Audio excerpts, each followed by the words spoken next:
પૂરી એટલે નાનાથી લઈ મોટા દરેકને પસંદ હોય છે. તો આજે આપણે એકદમ સરસ ફૂલેલી, ક્રિસ્પી, બિલકુલ પણ તેલ ન ભરાય અને લાંબા સમય સુધી ફૂલેલી રહે એ રીતની મસાલા પૂરી બનાવવાના છીએ, જે તમે ચા સાથે, કોઈ પણ શાક સાથે, ચટણી કે અથાણા સાથે ખાઈ શકાય છે.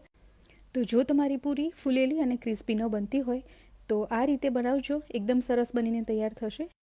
તો હું છું Nirali, welcome to my channel Nirali's food world. તો ચાલો રેસીપી જોઈ લઈએ.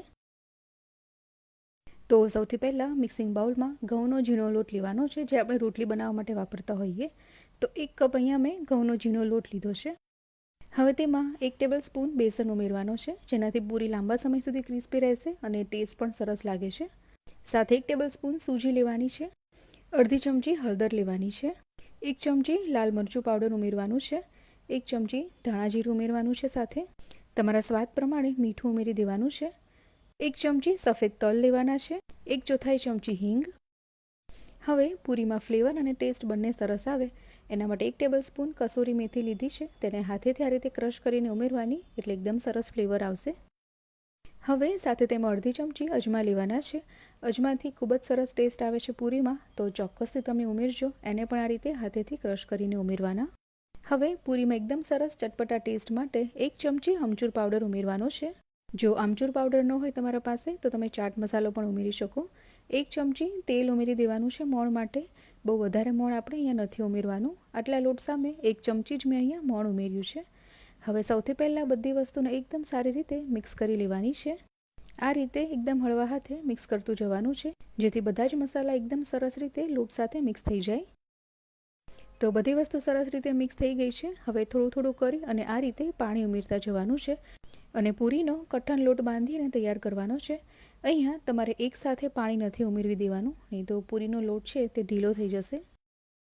આ રીતે થોડું થોડું કરી અને પાણી ઉમેરતા જવાનું, એટલે એકદમ સરસ તમારો લોટ બંધાઈ અને તૈયાર થશે. તો હવે એકદમ સરસ લોટ બંધાઈ અને તૈયાર થઈ ગયો છે. તમે જોઈ શકો છો એકદમ કડક બંધાયો છે. તો આવો જ લોટ બાંધવાનો છે પૂરીનો.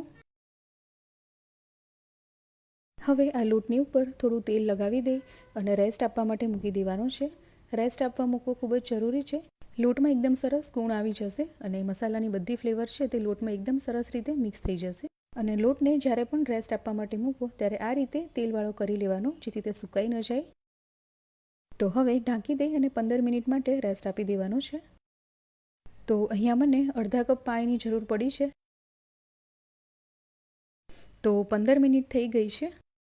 હવે લોટમાંથી સૌપ્રથમ એક સરખા ભાગ કરી લેવાના છે.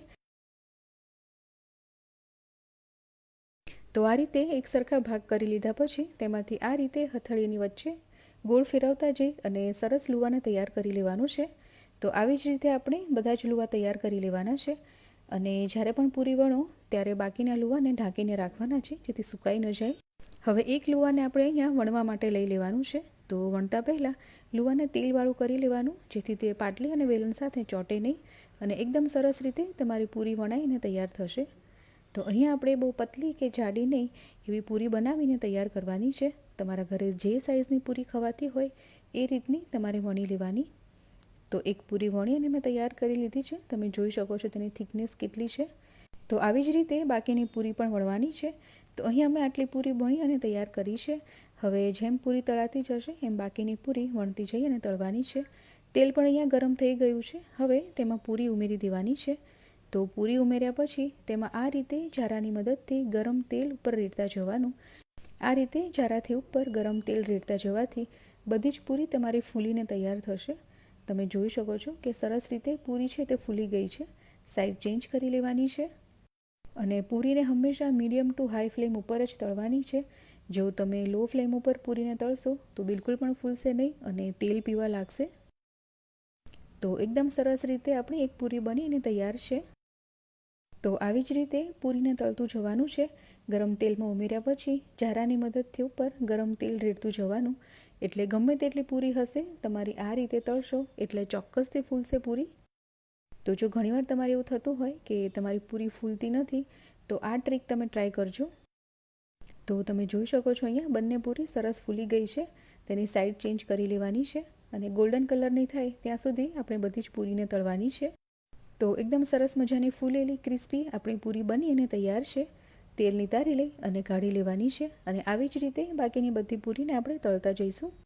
તો બધી જ પૂરી મેં અહીંયા તળી અને તૈયાર કરી લીધી છે. તમે જોઈ શકો છો એકદમ સરસ ફૂલી છે અને આ રીતે બનાવેલી પૂરી લાંબા સમય સુધી ફૂલેલી રહે છે અને ક્રિસ્પી રહે છે.